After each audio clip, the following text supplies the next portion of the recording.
Nah, ilmu ini memang seharusnya bisa dimudahkan karena harusnya bisa disampaikan ke anak-anak sebelumnya tumbuh. Itu salah satu kebaikan kalau disampaikan menggunakan non-tarekat itu bisa disampaikan ke anak kecil. Kalau tarekat kan belum tentu diterima oleh si saya itu tarekat. Tapi kan yang butuh ikhlas itu kan bukan hanya orang tua. Anak kecil itu kan butuh ikhlas sejak dia balik. Bahkan anak kecil sebelum balik udah butuh syukur supaya maknya nggak pusing. Ya betul kan? Kalau anak nggak syukuran kan maknya pusing. Masak setiap hari, setiap masak nggak pernah suka, setiap masak marah-marah. Begitu syukur, semua makanan jadi enak kan senang maknya. Jadi sifat ini diperlukan oleh semua generasi. Nah, kelebihan kalau tidak menggunakan asisten itu akhirnya ya udah ilmu biasa. Sebagaimana Rasul juga sampaikan tauhid kepada Ibnu Abbas yang berenang, ikhwatillah ya fakir. Itu kan ilmu tazkiyah nafs. Jaga Allah akan menjaga berbudaya. Ibnu Abbas umur 6. Dan Rasul menyampaikan juga sambil duduk di atas unta. Sama, bisa mengajarkan yang lain kepada anak. Sehingga ilmu tazkiyah nafs itu kalau dipahami bagus, landing ke sananya kayak karakter diri yang dibutuhkan anak-anak. Kalau tidak berani menggunakan stasiun nama secara terlalu tinggi, itu menggunakan istilah karakter. Karakter building itu karena masih kecil. Karakter building dibangunnya dari keikhlasan, rasa syukur, sabar, endurance namanya, berharap yang sangat tinggi, dan happiness, hobi ya, punya hobi yang sangat tinggi, punya ini. Nah, tapi ada yang nggak masuk di sana karena nggak prosesnya sana tak kayak tawakal, berarti bahasa tawakal dan berharap kepada Allah, kita hope tapi hope-nya ke manusia kan nggak boleh. Itu semua kalau kita semua bisa menyelami materi ini dengan kita dengan bahasa yang bisa juga. Jadi isian para ulama tentang ikhlas dan non-tarikat itu menjadi punya ruang yang sangat terbuka untuk bisa berkembang dan masih kembali dengan karakter utamanya karena jika jadi bab ini tidak perlu harus pakai sanat-sanatan, nggak perlu pakai harus bayat-bayatan, nah yang menjadi barrier nggak semua orang berani masuk ke area situ. Jadi intinya sudah masuk, makanya ada istilah namanya untuk masa kebangkitan Taqiyah atau Taqiyah. Taqiyah yang tasawuf ambil hakikat tasawuf, yakni kebersihan hati yang kita bicara makom. Toriko sunia, torikotnya yang senang, yakni yang pakai latihan-latihan itu. Nah, latihannya dikembalikan ke udah yang jelas-jelas tanpa perdebatan. Ya, kan sholat jamaah dari berdebat kan. Sholat fardu kita dikir berapa kali jadi dibahas. Nah, memang repot. Kalau dikir kan sudah dihitung gimana. Kita dibebasin, kita nanti salah satu kekurangannya itu begitu berapa saat bikinnya bebas, nanti kalau dibatasin itu protes nanti, terutama anak-anak hadis terus pusat-pusat yang memang agak puritan itu bikinnya 10.000 mana dasarnya kalau panjang amal gaji berdua kemudian udah akhirnya bikinnya bebas gitu kan begitu bebas dia nggak pikir gitu. Jadi waktu para ulama belum memberikan batasan, ini karena itu latihan. Cuma beberapa anak muda karena nggak paham prosedurnya, akhirnya jadi perkara. Nah, beberapa ulama datang belakangan, terutama yang berikutnya hadis, ya udah kan nggak mau pusing perdebatan di sini.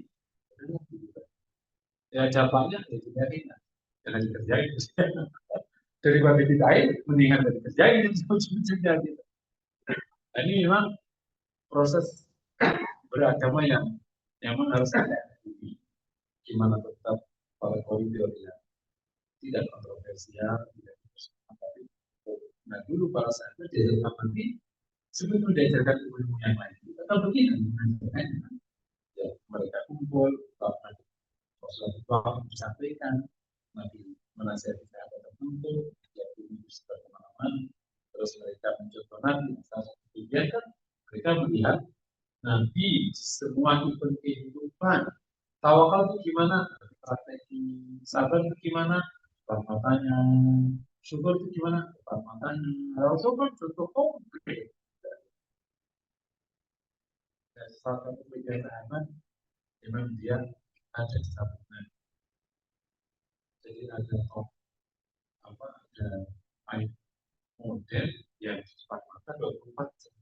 Jadi kopi pastanya itu jadi akan lebih enak. Dan tapi lebih gampang kan kopi pastanya ke yang dididik Nabi langsung. Dan Nabi didiknya kan nggak di kelas, jadi kan di kantoran, terus dakwah, kan gitu. Kalau para ulama saya pernah di masa tadi, ya itu riadonya apa ini? Apa di sini? Anu kan, oke, ya alam, maksudnya kehanan itu ada alam. Inilah latihan. Ya kalau misalnya ketemu pohon itu gimana sikap kita, kalau makan nasi kita syukur enggak, itu latihannya yang makan itu latihannya.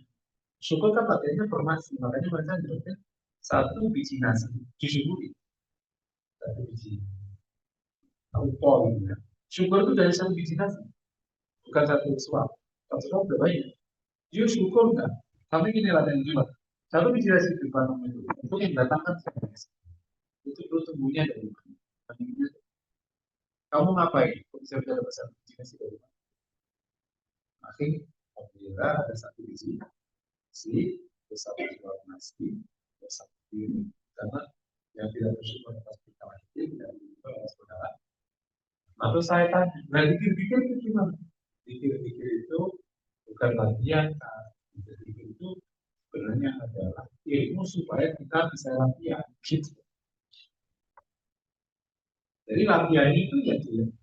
Jadi kalau latihan sabar, bukan mikir, itu latihan mikir sabar itu ya kalau istrimu marah-marah, semakin sering marah, semakin sering latihan.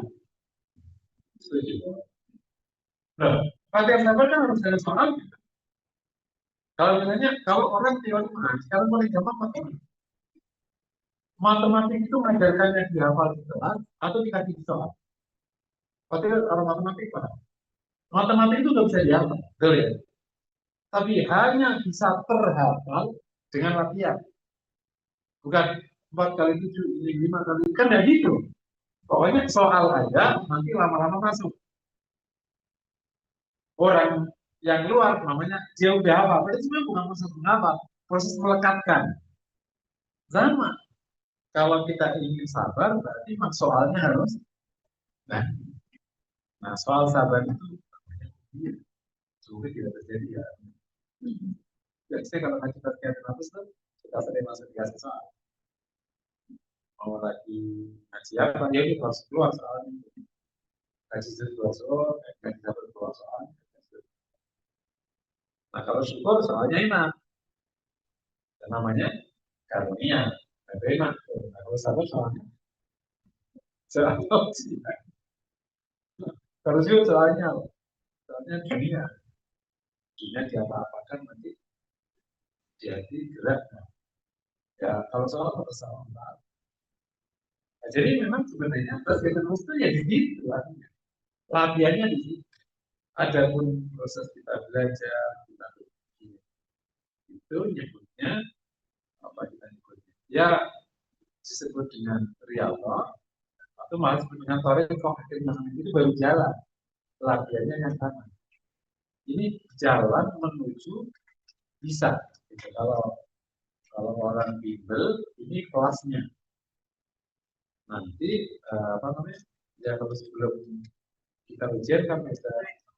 Nah, di tryout itulah apakah ini itu bisa nggak ngerjain. Pada waktu kita diajarin soal banyak sebelum tryout, itu kan namanya baru proses torekok namanya. Gitu kalau di data satu. Latihannya ya di situ. Kalau tryoutnya memang sukses, berarti semua proses persiapannya ini bagus. Kalau enggak, dia ulang lagi. Nah, jadi latihannya itu sebenarnya tryout itu, ya itu di rumah, Makanya itu salah satu hikmah. Kenapa para anbiya dan para wali itu isinya rata-rata dinamis? Karena nilai-nilai itu maksudnya lewat itu semua. Kan yang lempeng itu jadi nggak ada. Nah itu ngerinya, makanya ada beberapa yang kan berarti segini ini karena takut soal kita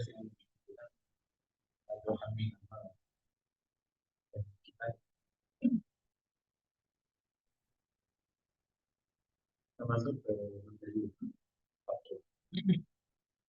Takwa ini salah satu sifat yang unik, khas, sangat populer. Uniknya karena nggak disebut di makom sebagai sifat wajib. Padahal itu jelas perintah Allah. Perintah kan berarti wajib. Salah satu alasannya karena basic takwa sudah ada di sifat wajib, namanya takut kepada Allah. Gitu. Jadi kau takut itu basic takwa. Implementasinya namanya takwa. Makanya artinya takwa sama kau itu satu paket. Kalau secara perintah, ya takwa itu sifat wajib. Karena di ayat banyak digunakan kalimat-kalimat perintah. Ya, untuk masuk masuk ya, masuk tabur, kita ya ibarat kalian mas ya ibarat kalian tabur perintah. Yang kedua, takwa juga disampaikan dalam bentuk sebagai sifat orang yang akan diberikan kebaikan mulia surga. Misalnya dan jadi ada perintah dan juga dikasih dorongan surga ini terdorong. Takwa juga disampaikan dalam konteks sebagai orang yang bisa memanfaatkan Quran. Dari kalau kita melalui jadi menjadi mutaqin. Kalau hidayah itu cuma yang bertakwa. Kalau menarik yang bertakwa yang nggak dapat hidayah dari Quran. Ibarat ada peta ke gunung, hanya yang bisa baca, yang nggak bisa baca udah berarti enggak. Jadi hanya orang yang punya sifat takwa yang bisa dapat hidayah. Kalau nggak punya basis takwa, ya udah Quran lewat. Jadi kalau misalnya kok aku baca Quran kok kayaknya nggak ada apa-apa, biasanya kan ada takwanya. Paling gampang gitu. Karena kalau ada takwanya, Quran itu berdampak. Jadi kayak orang obat aslinya berdampak. Kenapa kok ke kamu kok nggak enak? Jangan-jangan kamu kenapa nih? Yang minum obat tapi nggak berdampak. Maka itu, karena itu lima. Pokoknya obat itu mestinya berdampak. Tapi kenapa kok di badanmu enggak? Jangan-jangan kamu bukan orang. Robot. Karena dari kali kita mulai ini dari meskipun nanti ada juga dinas ya. Takwa juga apa namanya di apa namanya disebut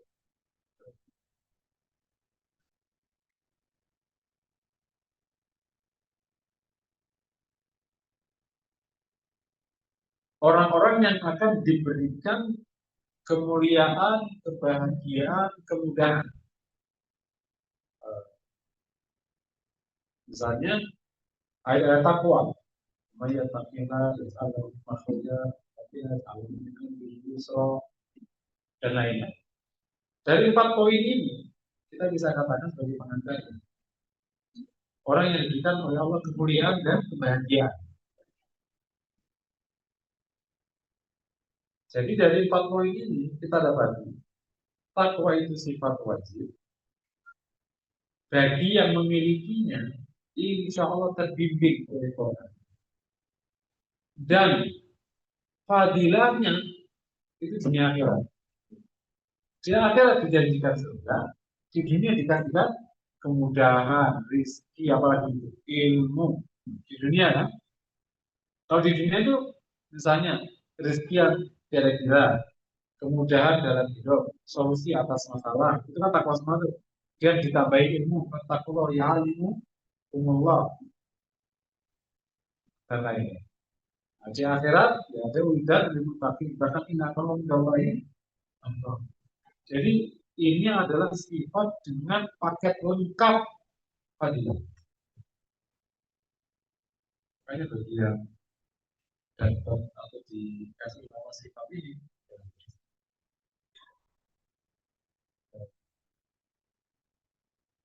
secara bahasa takwa maknanya menjaga atau bisa diartikan hati-hati. Wako, wakoyaki itu menjaga maknanya. Kemudian kasih kata itu wako, wako, wakoya, alif, apa namanya? Alif yang dibaca, ya yang dibaca. Pokoknya wakoya itu ditambahin tak. Jadi ada wazan iftala, iftaqo, makanya tak. Ittaqo yang tapi ittiqo terus takwa terus takwa. Nah, secara bahasa merujuk ke makna kata Allah, yakni menjaga. Makanya situasi dalam bertakwa itu menjaga diri, tidak ngawur. Makanya ada hadis wiqayah, yakni itu kayak tameng.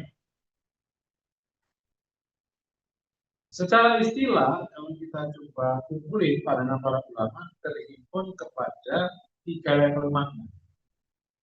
Tiga-tiganya ini bagian dari makna takwa, tapi terhimpun ke 3 makna nanti jadi satu. Yang pertama, takwa adalah rasa takut kepada Allah. Dan ini mirip dengan khawf yang menjadi basis utama sifat takwa. Ittaqun nar wa bisyita Allah.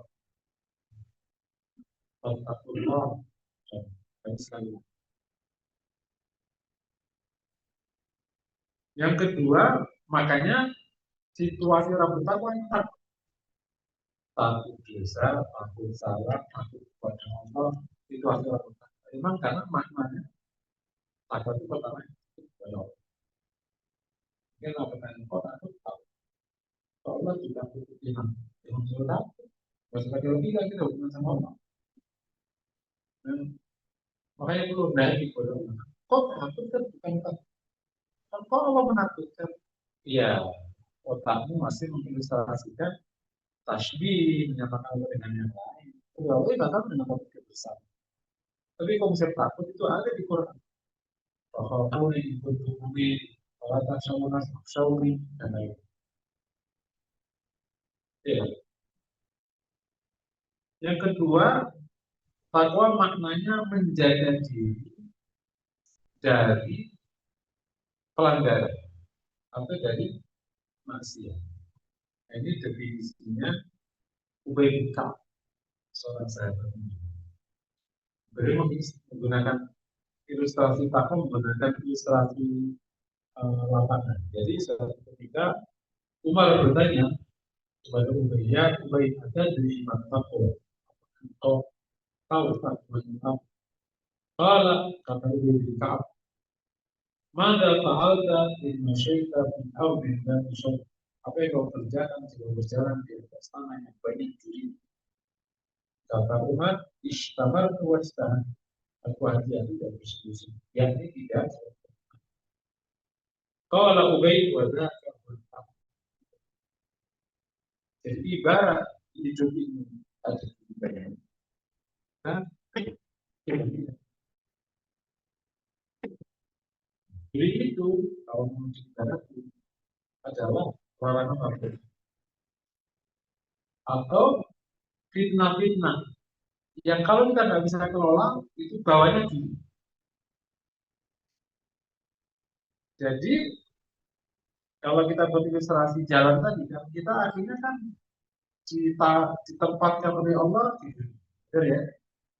Dan saya ingin ulang lagi. Jadi ini bukan keputusan kita bukan pula inisiatif kita pokoknya di sini.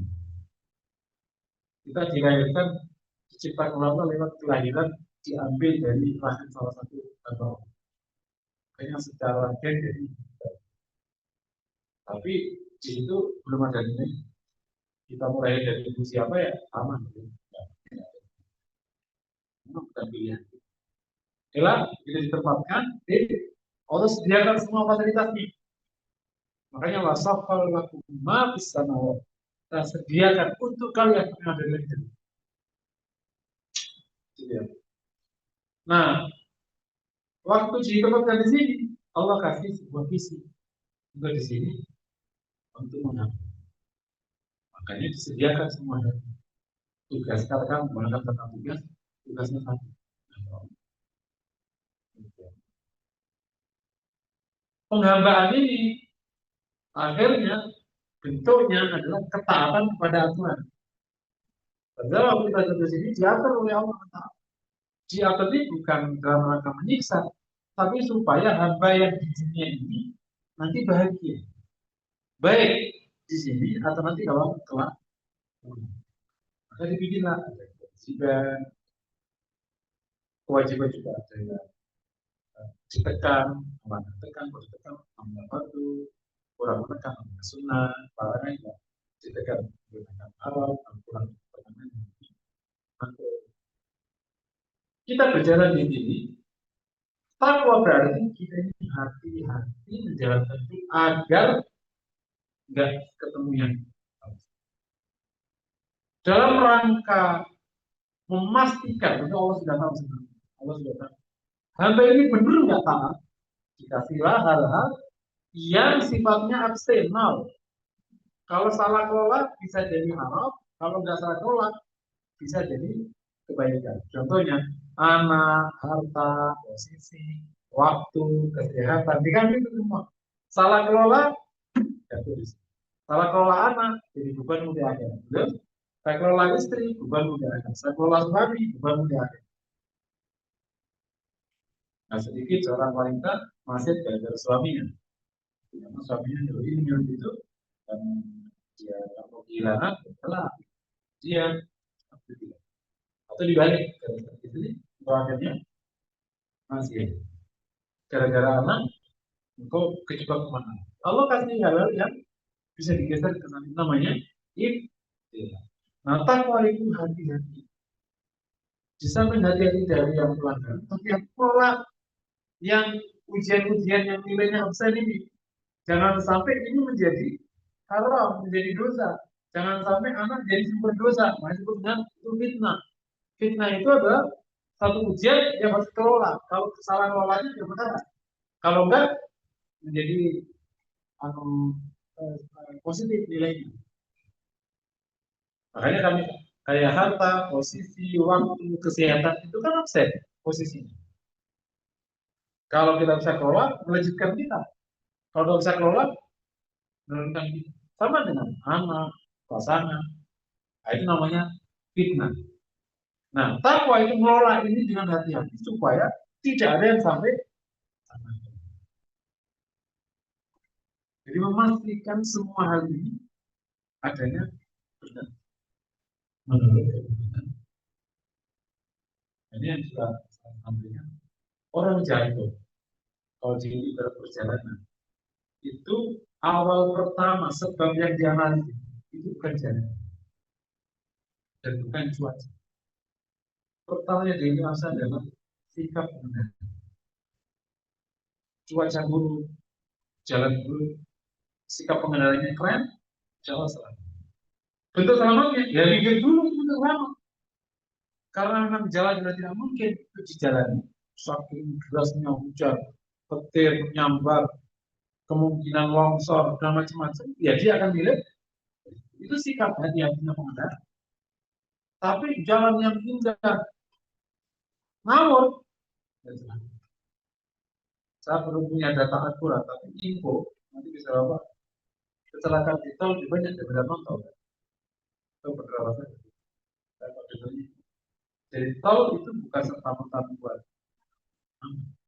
karena anak utamanya itu disikap. Jadi dunia itu sama nggak tahu bukan karena ujiannya, disikap kita. Lu sih enak, nggak punya duit, jadi nggak pusing. Kan ada. Lo kan ngerasain sih punya duit tuh gayanya tuh punya panas. Lo sih kalau habis bisa dan tidur lo punya duit, gimana lo mau masih enggak? Lo kalau punya duit baru nyari gue nih. Lo sih nggak pernah jabat, jadi suasana kayak bener aja lo. Coba lo jabat, baru saya baru. Jadi bukan tentang jabatan, bukan tentang harta, bukan tentang kesehatan. Lo sih sakit, jadinya lo taat, ya lo sakit juga lo sehat. Gitu kan? Itu sehat, udah kembalikan kemana-mana. Kan bukan tentang sehat, bukan tentang waktu, tapi sikap kita. Itulah takwa itu memastikan semua hal tadi itu menjadi baik. Itu namanya takwa. Hati-hati menjalani hidup agar tidak jatuh ke pelanggaran. Dan kalau ada takwa diartikan sebagai yang paling umum definisinya sampai melakukan toba melakukan di juga jadi intifal awamir wa istinabul nawahi. Jadi disiplin dengan perintah Allah dan menjauhi larangan. Kita itu mengeksekusi tidak. Nah kalau tiga level ini kita gabungkan, takut itu berarti misalnya rasa takut yang mendalam sehingga membuat sikap berhati-hati dalam hidup supaya tidak kena dosa. Dengan cara apa yang ikuti aja perintah, jauhi aja larangan. Makanya takwa itu rentannya itu bukan hanya di hati, itu salah satu sebab kenapa takwa itu artinya nggak masuk rentannya itu dari sikap hati sampai eksekusi itu takwa. Rentannya itu dari sikap hati sampai ke eksekusi ke tindakan nyata itu rentan takwa, rentan sifat takwa itu.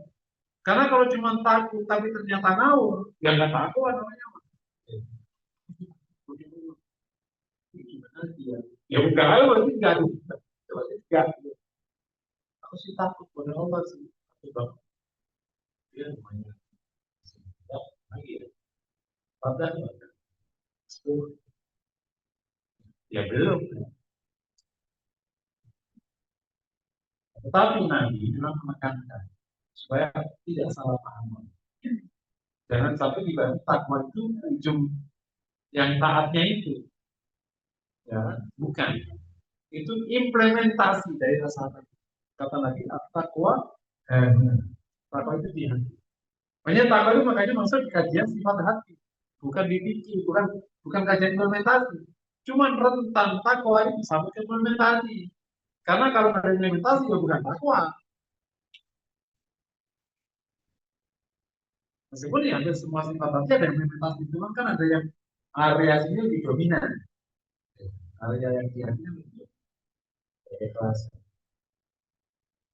Jadi inilah sifat takwa. Makanya takwa bisa dianggap sebagai ismun jami'un lil khairat. Sebuah sifat yang mengcover semua kebajikan. Itu namanya takwa.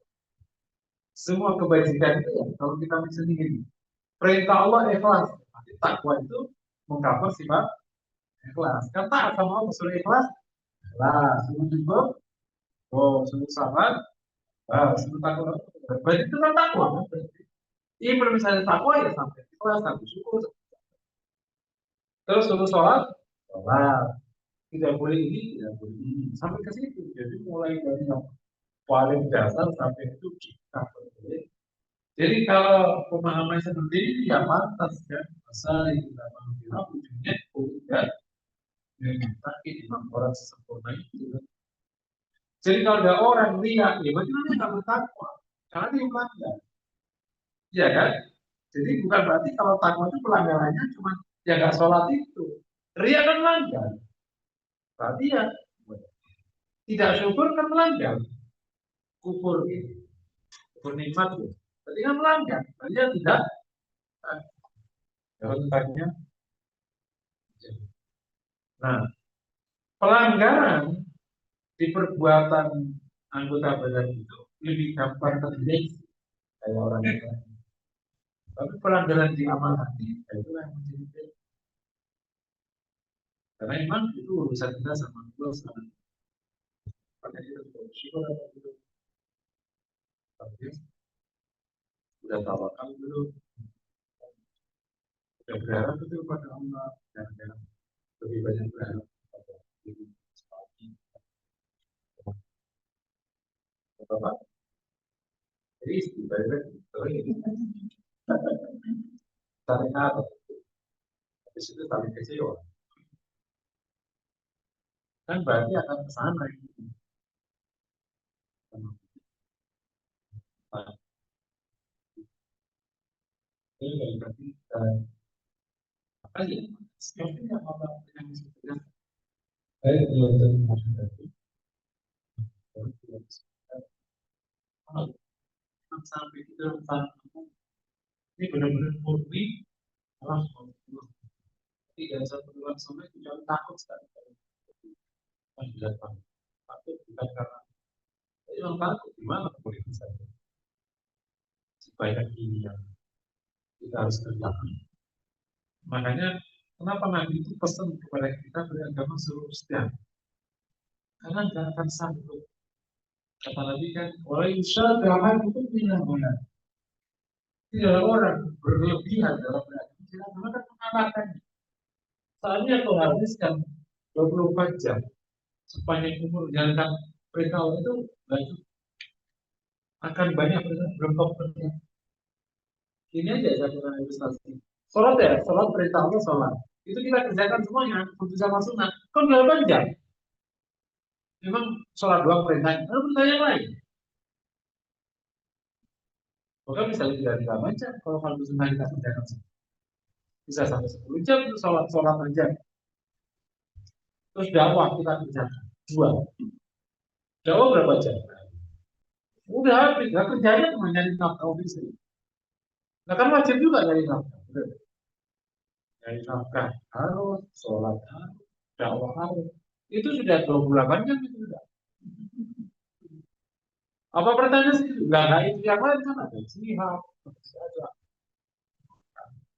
Makanya kita jalan. Jalan suka oleh apa dia.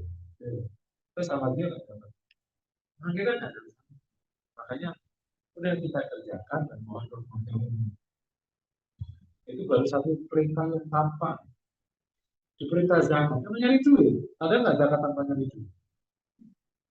Aku sih mau zakat. Tapi aku nggak mau nyari duit. Aku mau zakatnya doang. Bisa nggak? Baik, mau zakat. Mau?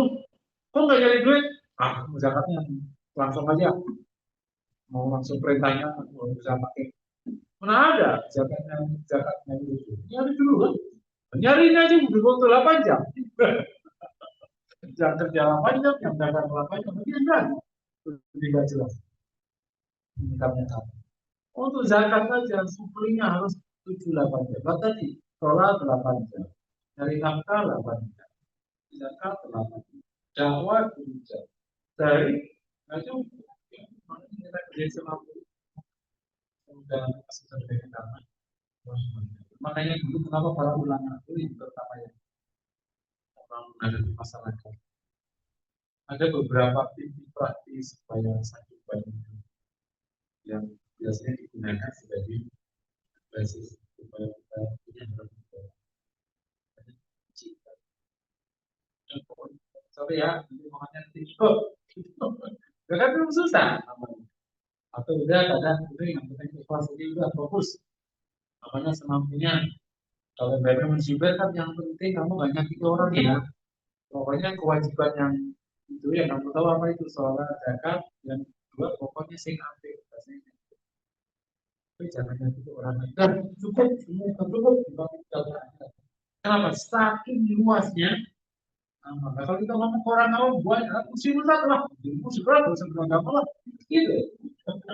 Tapi itu orang awam, orang petani, orang nelayan, yang nyari duit susah, dia sholat ini duit itu, kata mereka jauh, seolah-olah ini. Baik kadang kalau kita masuk ke masyarakat mengalami itu sih orang kota enak, nanti kita gitu, duitnya lancar, kita boro-boro. Ya udah pusing juga lah, pokoknya ikut aja pakai lah, pusing juga nggak pusing. Sholat aja itu kita di pantai Ustaz. Oh gitu. Iya kan, penilaian itu yang subuh itu di pantai, nggak sholat masih pakai baju basah. Ya kalau bersih-bersih dulu ya matahari udah tinggi. Ya sholat ya di pasir ini. Ya kalau para petani ya udahlah pakai bersih-bersih dulu sholat aja pakai tangan. Kalau bersih-bersih lagi harus keluar dari rumah kan. Nah, padahal dia mau balik lagi. Terus gimana? Ya udahlah. Gimana ya? Insya Allah. Terus gimana? Ya, ya kalau di bacamu gimana? Ah, jadi sholat. Baca pantai lagi setahun membeli baca. Tidak tasawuf setahun. Baru sholat sudah 60. Makanya agama ini sejak awal disampaikan Nabi dengan karena memang mau dikencengin ya seluas luasnya kan dari menyatakan makanya ada seorang sahabat mulia ya yang kita dikasih hadis dalam dan kalau Rasul sama mengatakan dan itu nama pun Islam dia dibentang lah dan yang datang begitu sudah ada mujizat datang dari Nabi dan asik keluar apa itu dalam bahasa kita dan lain-lain. Tadi memang jadi fatwa itu tadi ya makna pagi karena ini termasuk wajib dengan total tadi. Jadi kan karena perintah Allah. Tapi kenapa nggak disebut di makom yang wajib? Karena ada terkabul di sifat rasa takut. Tidak kalau jadi itu kalau di turunan mungkin turunan atau mungkin lanjutan dari namanya takwa. Tapi lanjut. Kayak misalnya mahabbah. Mahabbah itu kan satu pokoknya. Tapi kan sekitarnya artinya menjadi wajib untuk mendukung mahabbah. Kayak rasa iman kepada Allah dan dengan Allah kan berikan sifat ini karena itu merupakan perintah upaya takwa itu eh, dimulai dari yang sifat tadinya. Dari situ pembentukan sifatnya tidak fokus di bukan di balik karena di atas dulu. Meskipun dalam prakteknya atas itu akan karena sebelum punya sifat takwa kan kalau pun harus jalankan. Aku belum takwa dari proses sholat, nggak bisa gitu. Waktu sholat ngapain? Aku juga pernah, pokoknya sholat. Jadi ini uniknya kita muslim yang lain sejak jadi kalau orang muslim juga seluruh kewajiban kita itu berjadi satu, benar seketika. Dikatakan kalau menggunakan fikir begitu balik, itu berarti tauhidnya harus sudah benar, sholat juga jalan, dan seterusnya.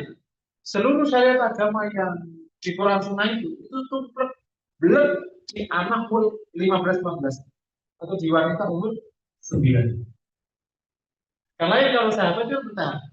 Tauhid dulu, sahabat perintah ini dulu. Dia bertahan kan, dia jadi bisa melaksanakan sudah dengan tahapan-tahapan. Tapi kita kan begitu Islam, ya nggak pakai tahapan kan. Nah artinya memanjakan ini semua. Secara alam kan kita butuh waktu. Tapi secara teori kok sudah jadi. Untuk ada pernyataan dari Allah berpikir nama dari anak saya, anak kecil itu anak kecil belum bisa khusyuk. Kalau dia sholatnya kan harus khusyuk ya, dari anak umur 9 tahun ini. Kalau aku pernah juga nggak bisa khusyuk. Jadi orang salah. Jadi kalau anak kecil dia udah sholat yang sebenarnya, dan kita memang juga belum. Makanya benar-benar kita menghadap modal yang tanpa bonek.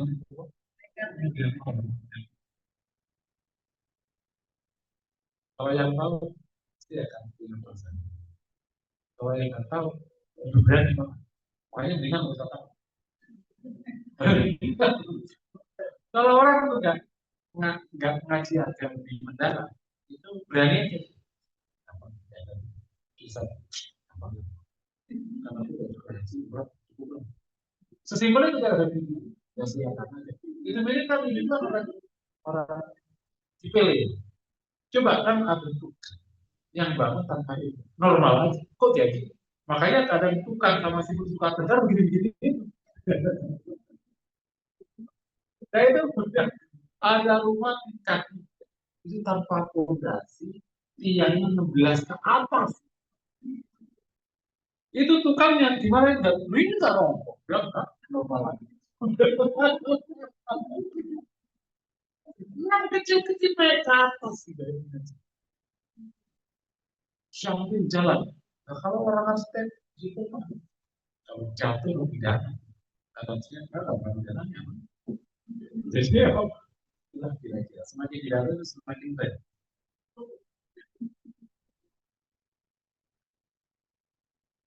Makanya kenapa kalau debat semakin saling orang? Iya, sama dengan kalau semakin tahu kejahatan, makanya mendingan. Karena kalau ada orang kita lihat satu aja pusing kalau tahu. Nah itu kalau kita bicara hikmah aja, kebodohan itu bagian dari hikmah. Oh iya serius, kan Allah itu tidak menciptakan kecuali baik. Kenapa kita dikasih? Karena kalau tahu semuanya musuh. Kita nggak tahu kesehatan, kita normal, oke aja. Padahal itu juga beberapa tindakan salah, tapi kita merasa aman aja. Karena nggak tahu kesehatan. Sama dengan karena kita nggak sipil, kita bangun aja. Keliru dalam ini. Padahal kalau orang sipil panjang kita. Kenapa kok bangun jadi mahal? Ya, analisisnya orang sipil itu bikin mahal itu. Kalau nggak jadi itu nggak mahal, kemudian karena bisa mau. Gitu.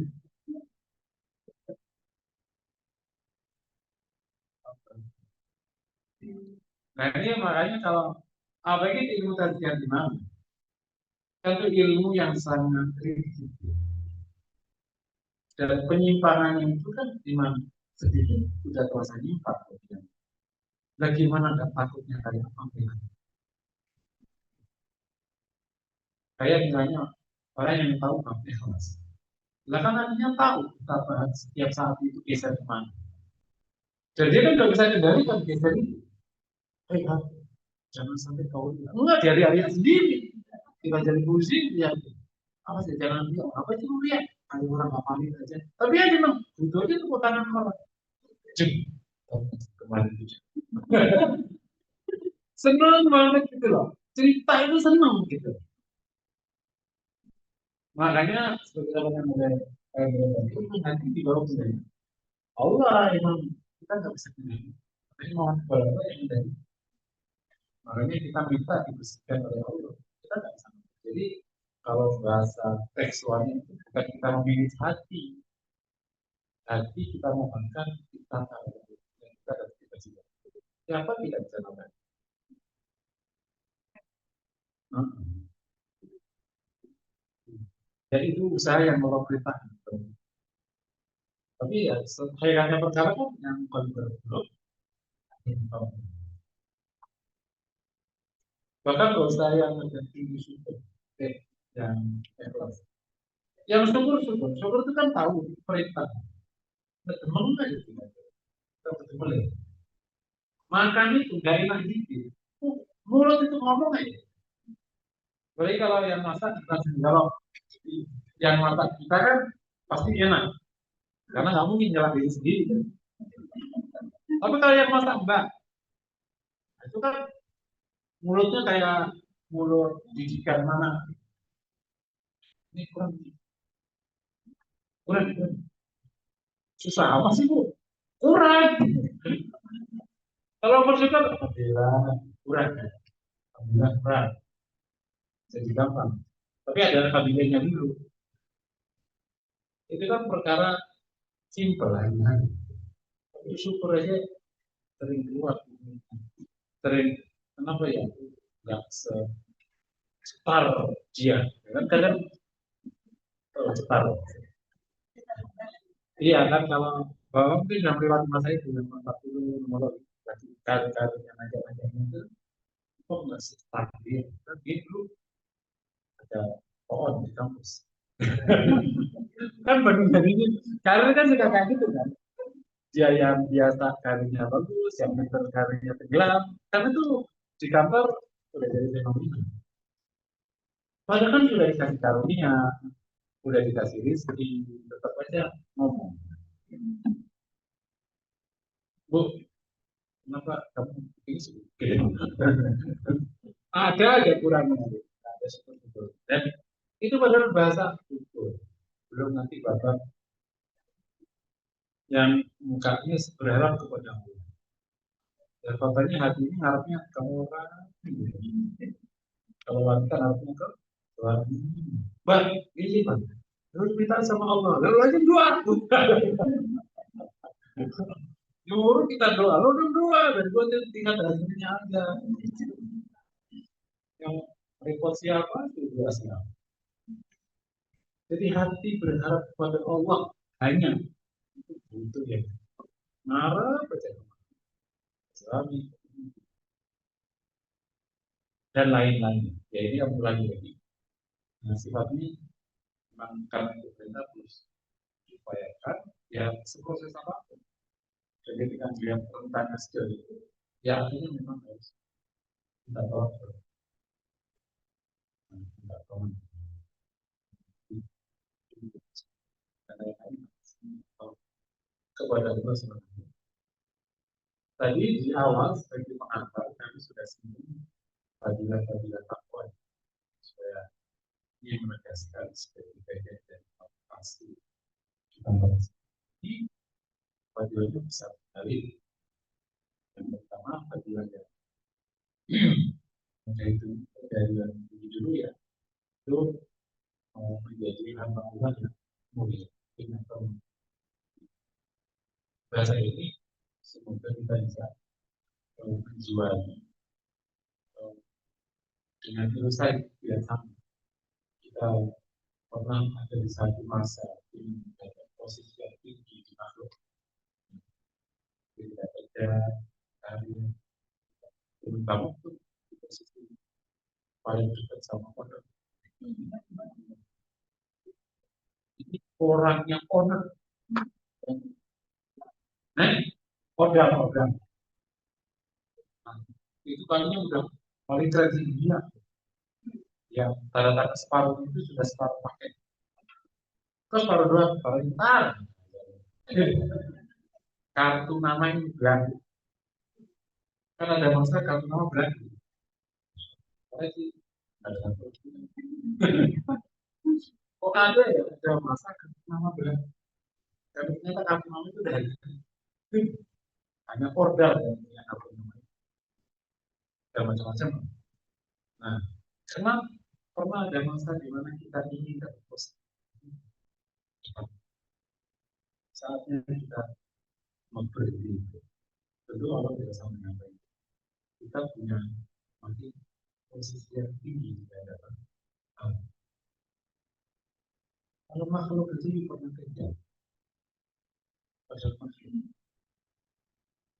dulu yang kau impikan itu sekarang nyata singkir singkir dulu kan ada kartu nama sakti sekali zaman tahun sebelum itu satu orang sudah dapat kartu nama sakti pokoknya top gitu.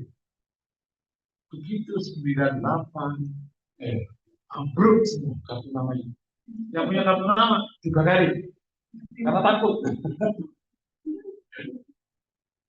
Begitulah hari-hari ada kartu nama sakti seketika langsung berubah jadi hamba Tuhan mulia.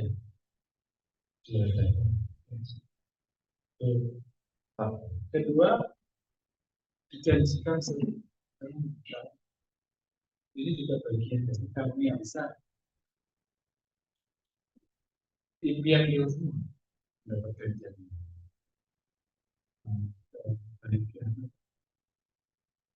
Ini kebaikan di dunia tentang, tapi lebih diberita ya, karena itu sudah ada. Kalau celaka ada yang jadi ya, dia hanya harus nampak ya, kita dia itu ekstrim. Kondisinya dan kuring-kuring dikit masih bisa lah. Sama si Bima Oke. Karena kalau itu semua itu kalau kamu ini akhirat. Nah orang mukmin pasti akan memikirkan akhirat karena saking ekstrimnya ada. Jadi makanya kenapa mukmin selalu lebih banyak akhirat? Ya karena ekstrim. Kenapa sih muncul lebih banyak akhirat? Ya selalu lah kalau turun dunia. Gue juga udah umur 60, dunia udah malu kan? Ya kan? Bisa jadi. Kenapa ya? Karena memang situasinya relatif. Itu kan nyata. Terus ada istilah kata kalau nggak ke surga mati kita. Siapa yang kuat jelas lain? Kasih minuman, makanan. Setelah main, kita disiapkan makanan. Tapi nggak mati-mati karena Allah nggak ada ketetapan mati. Kematian kan butuh di dunia, di akhirat nggak akan bisa. Mau jumpa 1000 kali tetap hidup.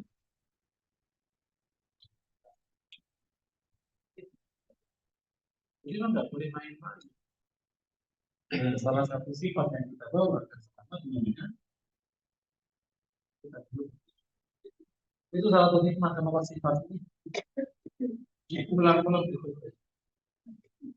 Tapi Syafi'i yang menyebabkan itu kalimat wajib.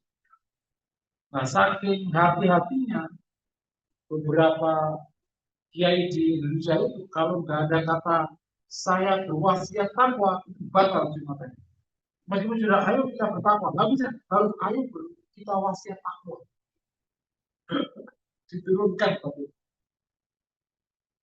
Jadi sifat yang insya Allah mendapat fadilah jadi. Bahkan sebenarnya itu tidak.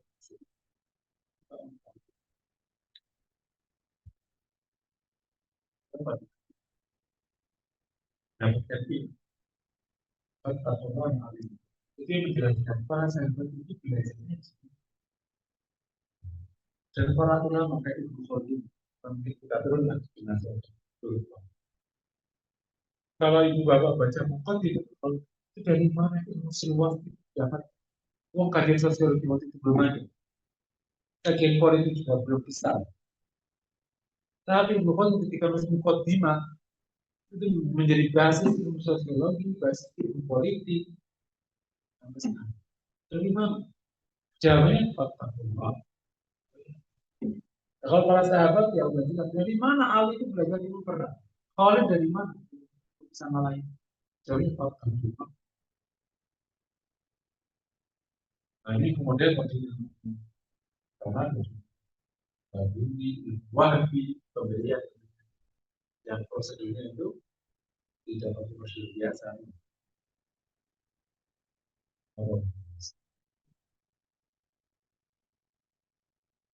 Terus yang berikutnya dia secara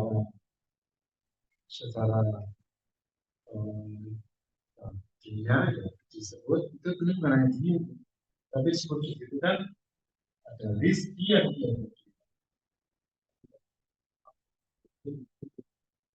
terus dikasih solusi setiap hidup itu kan manusia, kita kok dikasih jadi indah. Makanya pesan orang tua itu benar, kalau jadi orang benar, itu orang benar, jaga. Kamu jaga benar. Ada masalah orang akan kasih ini. Memang kalau kayak ini bisa ada masalah kalau kita. Tapi itu kan bukan itu. Kok bisa? Ya, ini bisa. Kita pernah kasih data di sini. Kita tidak ada data di salah satu kota. Itu orang yang paling bahagia. Itu yang berhasil itu. Ini kan, iya.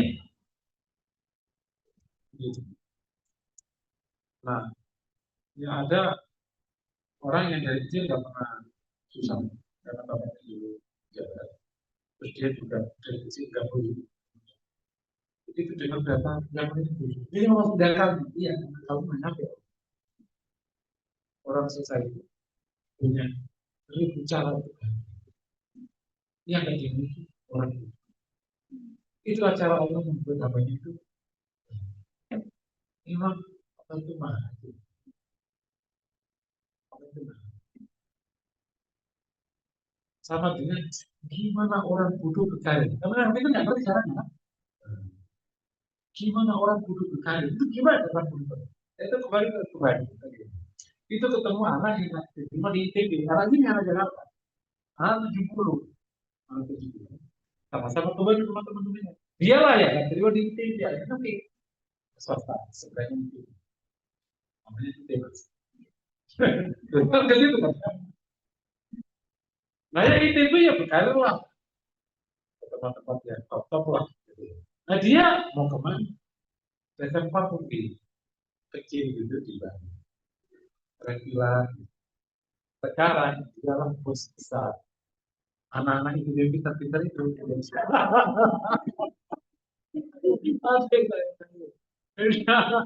Gimana dulu bertahan hidup? Gimana caranya? Ya emang namanya ini yang pintar-pintar ya fisika ya apa ini ya sekarang ya kerja aja ujungnya. Gimana orang belum bertahan hidup? Yang tahu hanya ya, hanya Allah tahu.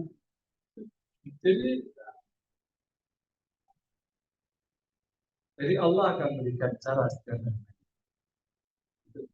Makanya asal takwa itu nanti solusinya keluar tadi income itu bisa bantu ya ada caranya yang tadi itu oleh orang lain asal takwa aja itu ada caranya. Nah, orang dulu dia bertahan itu ada caranya takwa aja. Makanya Umar Najis ketika menjelang wafat ditanya sama Fatimah, ya Khalifah, kenapa engkau tidak wasiat kepada anak-anak? Ini kalau kalau bisa kasih wasiat, provinsi sana untuk anak saya nggak bisa. Kalau kita kan menjaga turun lah.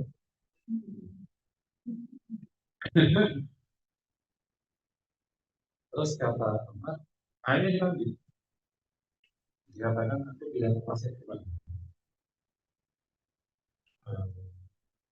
aku hanya mengatakan jika engkau tidak soleh kau kemudian cuma aku tidak masih apa-apa dan pada itu tidak itu dosa karena dosa aku bukan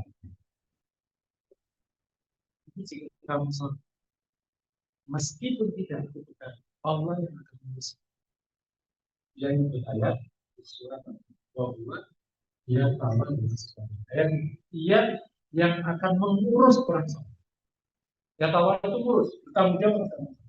Jadi kalau anak kita soleh Allah akan mengurus salah satu soleh ya itu bukan berarti anu ya wah kalau itu soalnya mereka bodoh gak gitu orang ini seakan-akan soalnya dihadapkan sama kebodohan kan enggak kita ya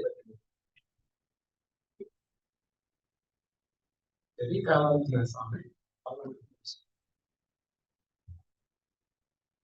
ya namanya tadi ya sih ada relasi terus ada kemudahan dalam hidup dan lain-lain ini bagi jadi kalau dia bagi nama pakai pelengkap dengan kalau kita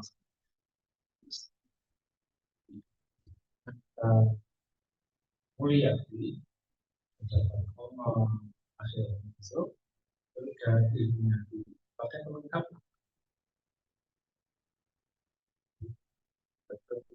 insan berpapa itu udah benar itu undang-undang pendidikan. Tapi nggak tahu tapi ya undang-undang pendidikan itu membantu mencetak. Kalau membantu itu berarti yang ngomong itu pasti orang asing. Kalau mencetak itu pasti pendidikan. Mencetak itu membentuk insan bertakwa.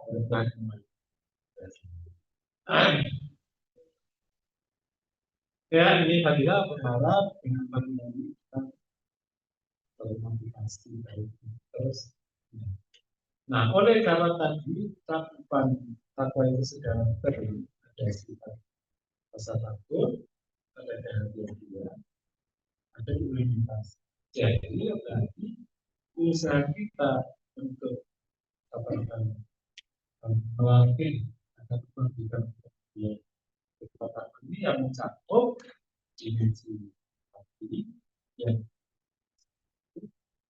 dimensi dapat dan ke atas kehati-hatian, terus dimensi implementasi yang berubah kita lawan emosional awal.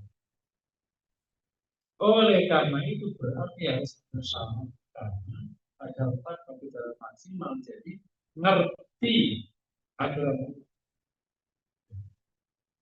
atau sebetulnya hududullah atau aturan-aturan batasan-batasan dari baik yang nanti jatuh hukumnya wajib atau yang jatuh hukum yang haram atau makro atau jatuh hukum yang mubah. Karena disitulah permainan kita. Makanya kalau hanya punya rasa takut tapi nggak tahu ilmunya, dia bisa jebak-jebak. Dipikir itu halal padahal tidak halal atau dibalik. Dipikir itu halal padahal masih halal. Contoh ya, dipikir halal padahal tidak halal adalah sisa uang belanja dari perusahaan. Karena kita pintar, akhirnya ada uang sisa. Ya Allah, rezeki anak soleh. Teman-teman, punya budget dari kantor 10.000, kita bisa belanja 8.000, kita bisa 2.000 rezeki anak soleh. Memang Allah itu maha bijaksana.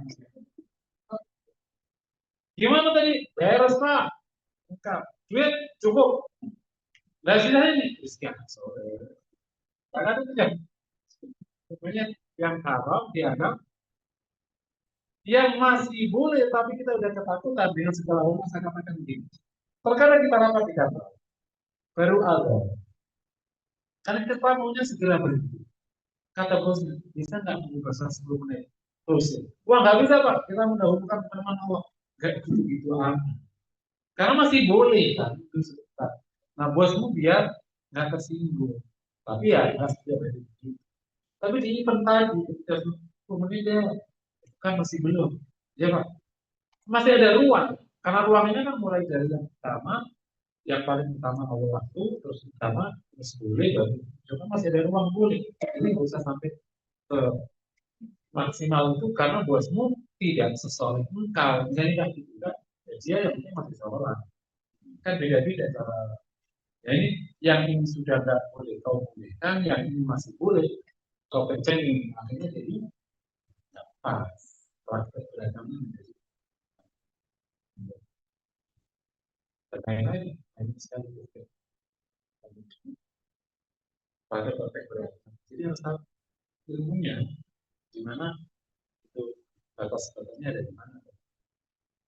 Ini apakah tidak di hukum ada pelanggaran tidak maka pelanggaran itu pelanggaran ketika yang kami kita tempat ya itu malah memberatkan perkara ringan tidak boleh dengan perkara juga boleh sedangkan perkara kita tidak boleh memberikan perkara sunnah juga jadi harus kita makanya kalau yang absurd ya udah kita ingat ya misalnya kami tadi misalnya kalau tasawu atau masuk ke profesi tapi intinya basisnya Jadi takwa itu PR-nya artinya keilmuan. Saya sudah mengatakan kalau rasa takutnya tinggi, ilmunya sedikit, beragama menjadi berat. Apa aja nggak boleh, bahkan apa aja jadi sakit. Jadi kan dulu orang nggak ngerti kesehatan, tapi ingin sehat, apa aja nggak boleh, dan masih boleh. Jadi setiap kalinya ngomong, oke, ya, ya, kosong, itu kan boleh. Jadi makanya itu cuma ngasih sebut sama TV harta. Udah, nggak ngerti yang lain. Karena apa aja? Karena takut. Tapi kalau orang ilmunya luas, rasa takutnya rendah, itu berarti apa aja boleh. Kenapa gimana? Apa saya tuh macet beberapa. Jadi repot kita. Nanti makanya untuk rasa takut yang tinggi dan tingginya juga intinya di sini benar, tidak benar. Jadi beragama itu di dalamnya nyaman, tidak membebani, tidak berat. Karena asli agama ini enak. Kalau praktek beragama nggak enak, itu tidak dua kemungkinan salah bisa karena pemahaman kita yang salah atau implementasinya nggak tepat. Kenapa kok beragama jadi berat? Itu kan mirip mirip gini. Orang belajar tauhid, ketemu keluarganya yang mungkin masih agak bau-bau. Akhirnya berontaklah dia di rumah. Ini harus dibumi hapuskan. Kalau menghapuskan, akhirnya dikejar-kejar sama orang. Itu kan berarti kan belum beragama kok jadi berat dikejar sama orang. Padahal dia punya ruang. Kan nggak memberinya hanguskan semua hal. Kan bisa bertahan, mendengarkan omongan mereka. Kalau orang tua ngomong didengerin, tapi nggak diikuti. Kan ada ruang-ruang kayak gitu kan. Jadi akhirnya bisa berjalan dengan mudah. Oh gitu ya kak. Iya. Nah ini butuh waktu sebulan normal, tidak. Tidak harus menjadi berat. Kalau kita mengikuti praktek ya, kan ada kebijaksanaan, ada waktu yang dijalani dalam praktek gunakan. Ketemu orang baru masuk Islam, terus mau sholat. Coba suruh, kalau Bapak baca Quran yang salah, maka sholatnya tidak. Kita ngomong gini benar apa salah? Benar. Ini nggak bijaksana. Emang kalau bacaannya salah, sholatnya sah? Emang nggak sah. Tapi orang masih digituin, kan nggak jadi masuk Islam. Terus gimana kan tadi? Ya semoga Allah maafin. Memang ya mampunya segitu. Ini sudah duhur juga. Dia ya sholatnya pas duhur. Terus gimana cara ngajarin bacaan sholat? Fatihah dulu. Yang enggak, misalnya apa? Allah Akbar. Fatihah, nggak pernah dengar. Muhammadnya atau orang? Nggak bisa, Allah, iya, Allah aja. Karena wajib tidak turun itu kepadanya. Oh, dia udah Islam. Tapi sementara mampu belum ya. Nah, kalau kita menggunakan pendekatan tadi, ya kan nggak ada. Tapi gimana? Kan tidak harus pendekatan fikih. Ya udah. Ada sholat, itu namanya ada sholat, syarat punya Quran, tapi bisa dijalankan. Siapa mengawal dari 12? Ya, nggak bisa juga. Itu kan syarat rukunnya nggak jalan, tapi sholatnya bisa dijalankan. Kalau misalnya juga itu asal ya juga wajib. Jadi kita kan bisa dalam diri kan dan jadi kan mulai PR-nya. Nah, inilah yang nanti membuat agama. Karena aslinya dengan agama itu persisnya semua dinamika kehidupan di alam. Kita mencoba untuk kan pernah ada masa anak saya kopi sama orang tua. Suatu saat saya ngajar di BTS. Itu kan ada beberapa anak yang kan kopi sama orang tua. Terus saat ini ada beberapa anak kita cek. Oh, Saya merenungkan, kenapa dengan orang tua ini yang perintah muslim itu kan suruh mendengarkan tapi jangan ikut.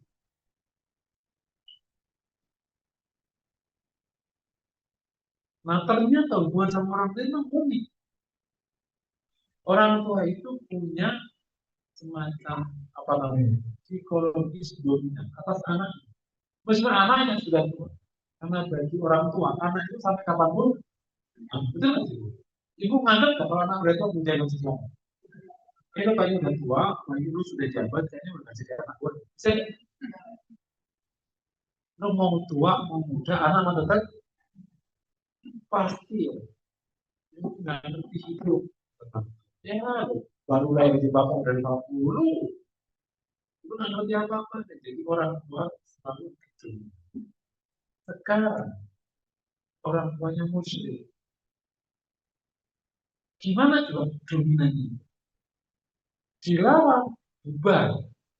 Nah, Islam masih ruang menarik. Dengerin aja, dia puas dominasinya. Ini jangan kita. Padahal merintah muslim. Nah, nanti ada satu situasi yang makhluk benar. Begitu orang tua itu melihat anaknya taat, dia akan turun ikunya dan mengatakan, "Jadi maunya gimana tuh?" Nah, itulah waktu yang menyampaikan. Jadi menurunkan itu orang tua karena didengar. Pasti yang tahu dengan anak bapak pasti banyak. Begitu ibunya turun, dia akan dekat. Jadi gimana? Tapi kalau dompet dari awal, jadi benar-benar agama ini juga tahu betul psikologi orang-orang. Saya dapat sedikit kode itu. Karena orang tua itu benar-benar harus dihormati, terutama yang semakin tua. Saya baru dapatkan orang itu semakin tua, semakin tua. Orang tua semakin tua, semakin tua. Itu pertama, nanti cek di riset-risetnya, tapi ini disampaikan oleh salah satu pengurus masjid. Saya pernah ada, kami ada data. Kalau yang buka data sudah bisa saya, karena saya sudah ada data. Ini ada data menarik bahwa orang itu semakin tua, apalagi yang langsung pensiun, itu pertama dia suka marah. Suka marah. Yang kedua, dia semakin tinggi. Semakin tinggi, bukan malah merendah. Yang ketiga, cepat marah. Ya, itu marah. Satu lagi ada sifat kita bagian dari marah. Ah, benar. Tersinggungan. Benar, tersinggungan. Dan ini kalau benar, itu persis dengan cara Islam menerapkan. Jadi kan waktu Abu Hurairah mengajak Islam ibunya marah. Dan Abu Hurairah nggak desak, nggak terus. Abu Hurairah kemudian lapor ke Nabi. Emang begitu, sudah tersinggung, itu pecah teman-teman. Nyuruh, ya dengerin, tapi kan salah, macam berapa, makanya itu namanya aku dengar dan yang kau perintahkan, aku kerjakan yang diyakini. Itu ya orang tua sama anak. Kalau perintahnya salah, ya bu, kok boleh, ini nggak boleh deh. Kerjanya, ya bu, kok ada kerjanya? Iya, gimana ya dia? Gitu balik. Jadi nggak, itu nah salah nah, salah, tersinggung dia. Nggak tahu apakah orang itu begitu atau enggak, tapi ini kan, ibu gitu kan. Jadi, insya Allah kalau rasa takutnya tinggi dan ilmunya cukup, praktek beragama itu menjadi sangat, bahkan kita merasa nyaman dengan praktek beragama. Bukan sekedar perintah, tapi itu adalah sebuah sikap dalam hidup yang paling pas. Ibarat puasa kamu itu emang pas-pas-pasnya gitu. Udah pas-pas kita suruh bangun ini udah pas, jadi udah nyaman. Jadi semakin sehat, semakin bahagia, semakin tenang, semakin sehat, semakin gitu. Semua pas-pas-pas-pas. Begitu kita suka, begitu kita salah, kita semakin tenang. Jadi nanti praktek beragama yang tepat itu akhirnya tidak ada keberatan. Itu yang doktrin agama dari awal. Bahwa orang tidak baik dulu kalau kita bisa diberi untuk mana yang jadi dia sini harus ya. Jadi tidak mampu dia itu. Karena aslinya praktek beragama itu persis dengan semua kondisi hidup di alam semesta termasuk badan. Penelitian itu terlalu banyak penelitian. Tapi itu yang di ini terakhir, oke, itu praktis ya. Ada beberapa, jadi misalnya kalau dari praktek itu nanti peranan cover semua tadi. Jadi kalau kita cover ya, itu bisa masuk ke urusan iman, masuk ke urusan hukum, masuk ke urusan etika. Kalau urusan amal ya bisa masuk ke urusan hati, masuk ke urusan lisan, masuk ke urusan anggota badan. Kalau amal, nanti amal yang fardi, amal yang masyarakat, itu adalah cover fatwa. Jadi luas sekali cover. Makanya jadi ilmunya menjadi penting. Nah, semakin lengkap ilmunya, bagaimana katamu kita jangan sampai orang ingin menjadi soal yang teratus, tapi karena kita terlalu fokus ke yang pertama, dikerjain apa pertama, kan belum berjaya, pas lagi mau cek ternyata belum kok belum ketemu. Kamu kan kayak ini, ada satu saya. Jadi aji itu baru mungkin jangan tadi rasa sudah lengkap pada belum apa karena kedua pikiran tempat belum cukup jadi itulah luasnya tempat. Oleh karena itu saya luasnya ya kita yang pertama yang kita ajarkan mohon kepada makanya ada dua kalau bisa kajian di mana di sana takwa itu sama datang silakan kita ibarat dari kata itu kita kayak masih itu kan gitu ya kan itu kan naruh apa waktu ngerakit kan plek itu namanya berarti mesinnya bertakwa plek. Tapi kalau nggak bertakwa masuk beli bukan lagi beli lagi itu jadi nekro nggak cocok. Oh dari ini cukup jangan juga karena nggak intisar nggak mengikuti proses. Yang kedua yaitu telah beli itu bagian dari cara kita menjadi ketat. Di samping ilmunya kemudian juga motivasi. Nah, sebaik-baik telah beli ini bagi kita namanya khutbah Jumat.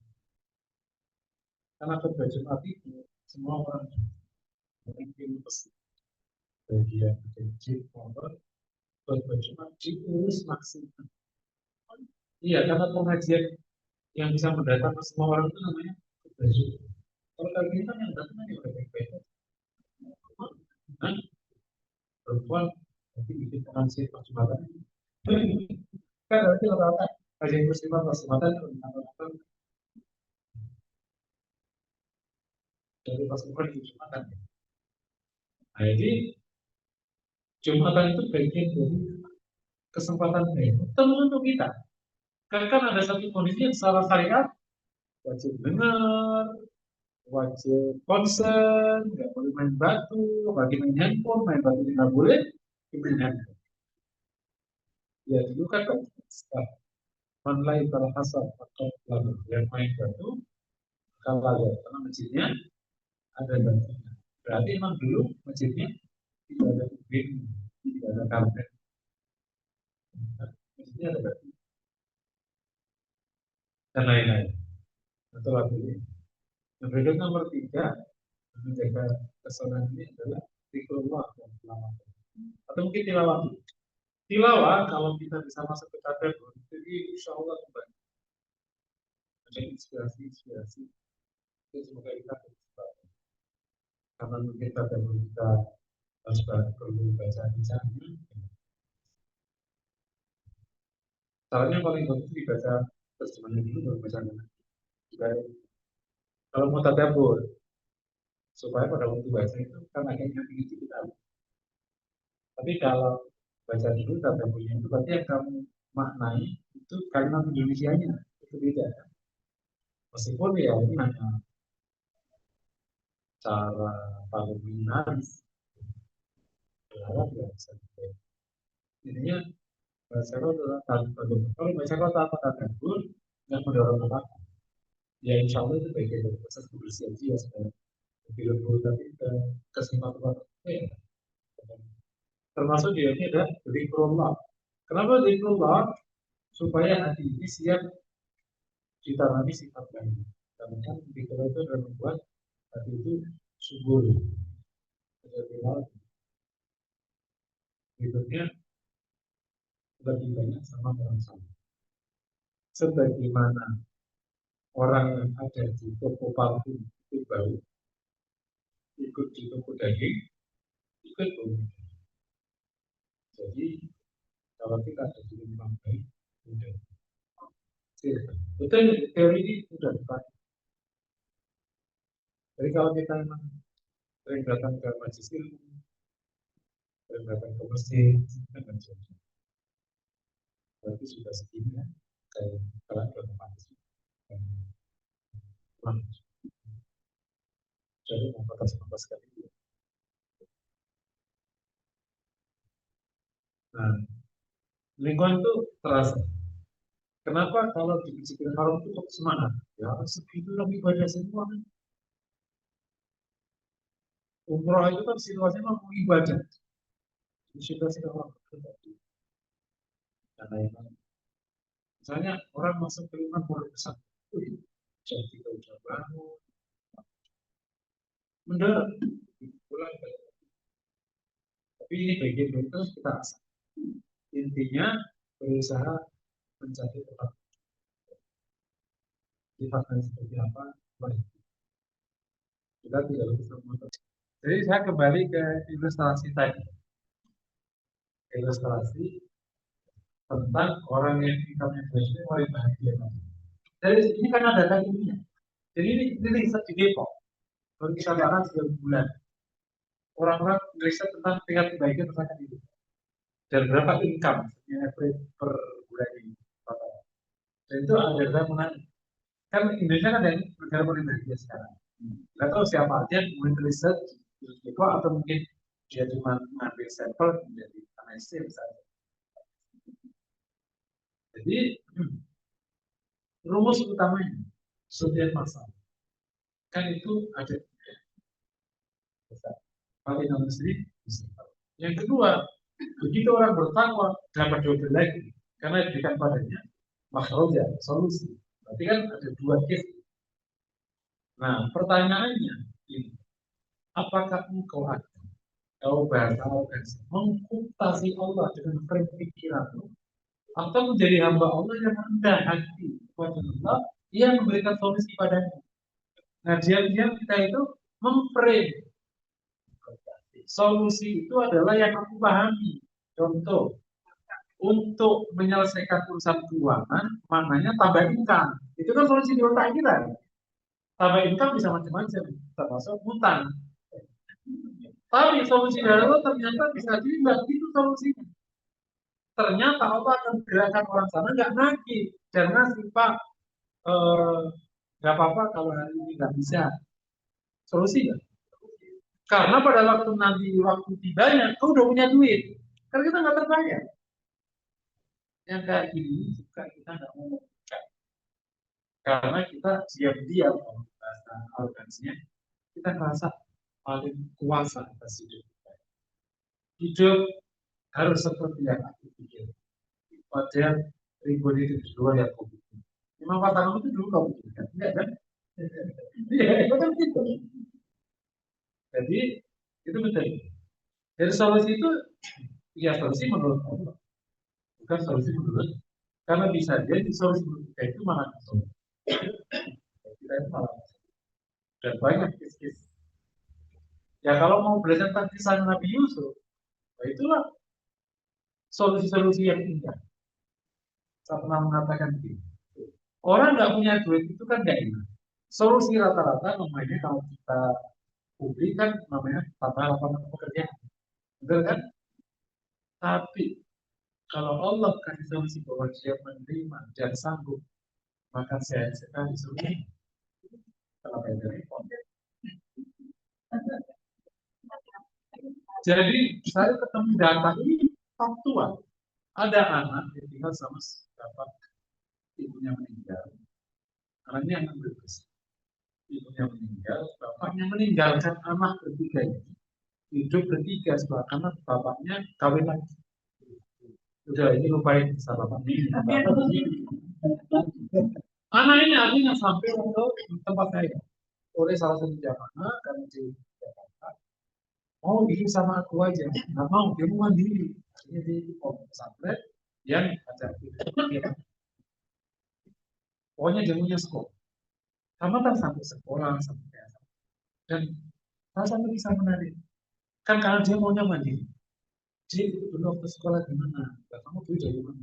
Jalan kaki yang jalan kaki, jalan kaki 6 kilo. Iya, dari tempat dekat saya itu sampai ke Sawana, jalan kaki.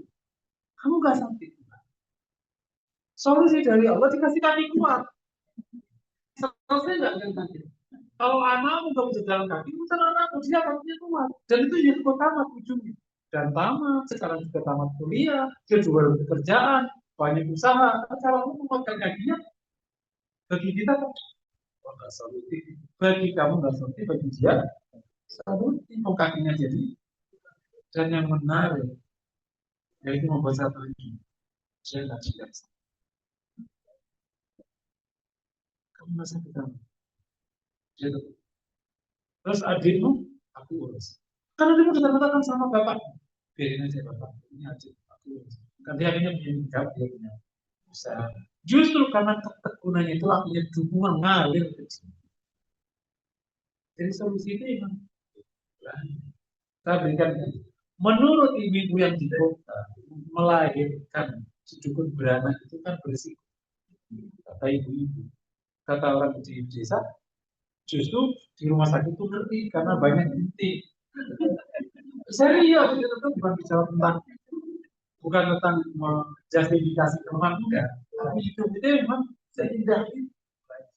Yang secara otak sudah masuk di akal orang, tapi cuma orang 2 juta bahagia. Karena masuk di otak, otaknya gitu.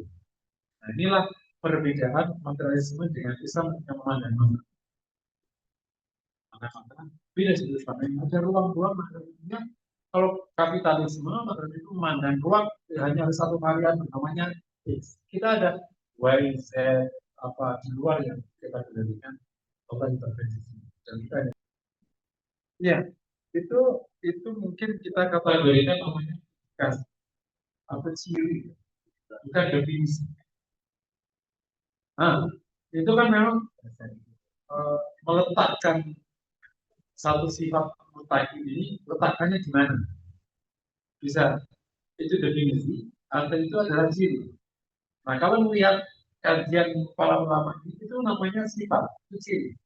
Jadi ciri mutakin yang ada di hati itu, karena ya cirinya begini.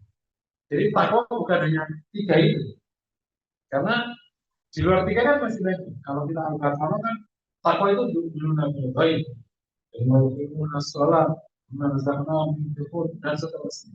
Kalau tadi Al-Imran itu alladzi itu nabi salam wa. Jadi itu semua itu adalah ciri orang-orang yang pertama, bukan definisi.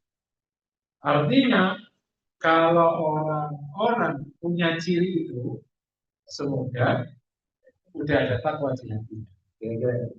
Tapi kalau nggak punya, aku bertakwa, oh nggak ada sama. Ciri wanita, misalnya apa? Oh kamu nggak ada cirinya, ya berarti bukan wanita, kayak gitu kan? Oh kamu kayak laki, jangan kamu laki, nggak ada ciri-ciri wanita, sama kayak gitu. Tapi definisi wanita kan bukan di suara. Tentang tentang sifat fatwa itu mulai dari hati sampai ke eksekusi. Itu maksudnya apa? Terus yang kedua, definisi yang buat beragama itu menjadi berat. Jadi saya berpikir, orang yang ilmunya tinggi, dia merasa takutnya tinggi, atau apa? Oh ya, beragama berarti dia beragama. Yang beragama itu yang tinggi dan rasa takutnya rendah. Ya, oke. Mungkin itu rentan ya, rentan, rentan. Jadi rentan. Jadi cakupan dari fatwa itu rentan. Ya, cakupan, cakupan kali ya. Cakupan dari fatwa itu mulai dari urusan hati sampai urusan eksekusi pelaksanaan. Luas sekali cakupannya. Karena sholat itu bagian dari fatwa, gitu kan? Zakat bagian dari fatwa, niat bagian dari fatwa. Karena awam perintah-perintah Allah. Yang kedua masalah yang tadi itu sebenarnya bukan fatwa itu ya, itu beberapa tahun lalu itu hanya pemahaman supaya kita punya basic ilmu. Jadi praktek beragama itu kalau ilmunya luas, jadi takwanya tinggi, rasa takutnya tinggi, ilmunya sedikit, itu cenderung pertama jadi berat. Nah, bahkan apa aja jadi nggak boleh. Padahal kan dia ini taat, tapi nggak punya ilmu, kan jadi apa aja kayak begitu tadi itu. Dengan lebih kesehatan, namanya dilarang semua. Kan masih boleh, karena saking takutnya salah. Yang kedua, tapi kalau ada takutnya tinggi, punya tinggi, kok enggak? Ya mungkin terima aja. Bisa aja ilmunya luas. Yang kedua, kalau takwanya rendah, ilmunya tinggi, cenderung menggampangkan. Menggampangkan. Ilmunya luas, takwanya rendah. Rasa takutnya rendah. Ilmunya luas. Permisi. Kan orang nggak takut pada Allah, tapi ilmunya luas.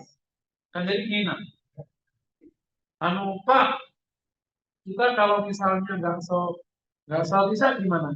Ya gampang lah, nanti kalau aja. Oh ya udah kita tidur aja. Kan jadi gampang kan? Ilmunya kan luas. Kalau nggak sholat apa? Kodo aja. Nggak dosa, kodo di kodo. Betulnya kapan? Ya kapan aja. Loh, kalau mati gimana? Ya jangan mati.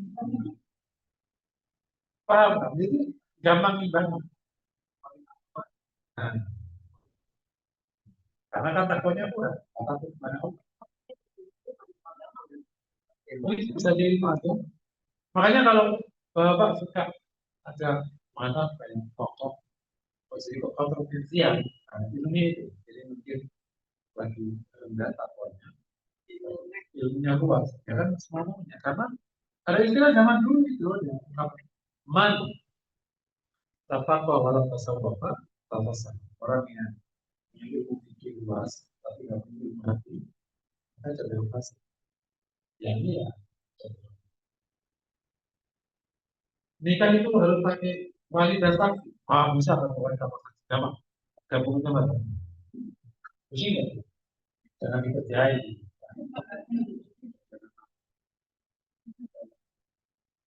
Paham nggak Pak? Takwanya ini. Nah, jadi pas, nah, jadi pas. Jadi orang berusaha benar, tapi laju benernya dikawal sama ilmu. Jadi pas, nggak berlebihan, nggak. Jadi enak, ringan. Tapi memang ada khilaf dan kondisinya sempit, ya udah tidak aja sama dong. Top ada di area-area kita. Contoh paling gampang. Ilmunya cukup, tapi aku kan mau bawa harus uji. Sementara sentuhan sama wanita. Kalau kita ilmunya nggak cukup kan kita akan pergi ke belakang untuk wudhu. Wudhu lagi. Tapi ilmunya semua kita ada namanya mereka yang memang membolehkan bahwa sudah wanita datang. Kenapa sih? Padahal masih benar kan? Iya. Kalau apa yang Allah katakan kepada kita, hakikatnya perkara kan kita tidak tahu. apakah dia dan bahkan apakah ini ada. Karena kan nilai kita di sisi Allah, kan kita nggak tahu apa kita tidak soleh apa enggak. Menurut kita sih soleh, iya, tapi kan menurut kita kan dari gunanya. Memang yang kelak yang menetapkan siapa? Kan Allah. Sehingga para ulama hanya menggunakan dohirnya pertama. Kalau ada ujian, pertama sikap kita adalah ridho atas ujian tersebut. Yang pertama. Yang kedua, segeralah perbaiki. Mau ada ujian nggak ada ujian, kan mereka itu akan berjalan. Nah, ujian sudah kita akan memperbaiki diri lebih cepat karena merasa seperti yang ketiga. Mulai bisa cari sebab. Nah, sebab ini dianalisis. Sebabnya ada dua, ada sebab syar'i, ada sebab kauni. Misalnya, kalau sakit sebab kauninya, mungkin makanya kurang makan. Atau tidurnya kurang kopi. Artinya jadi sebab kauninya itu kauninya. Sebab syar'inya enggak kok udah kok. Kalau sakit, oh ya bisa jadi ini apa ada kurang dari ketaatan itu selama kasih bulan ini atau apa. Enggak kok enggak kurang, enggak mungkin. Itu orang selalu punya kekurangan. Makanya ujian itu sebenarnya mau kita salah nggak salah pasti akan memperbaiki diri. Karena pasti akan ketemu kekurangannya. Nah, itu kesempatan. Nah, memang kalau kita perhatikan yang kita kita ini apa? Allah yang tahu.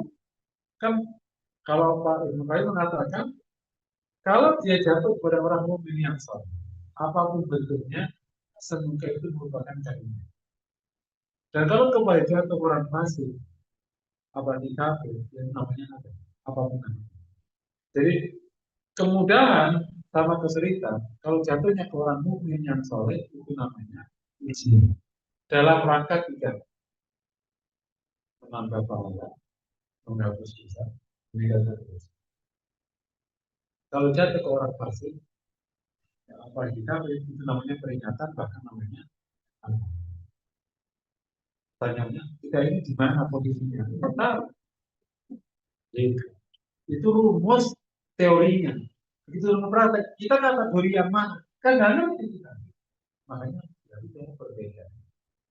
Paling semoga-semoga menerima masih sholat meskipun mungkin ada satu klausul peringatan, tetapi yang sampai mencapai kecuali dia masuk ke dalam fasik sudah pasti itu mendosa.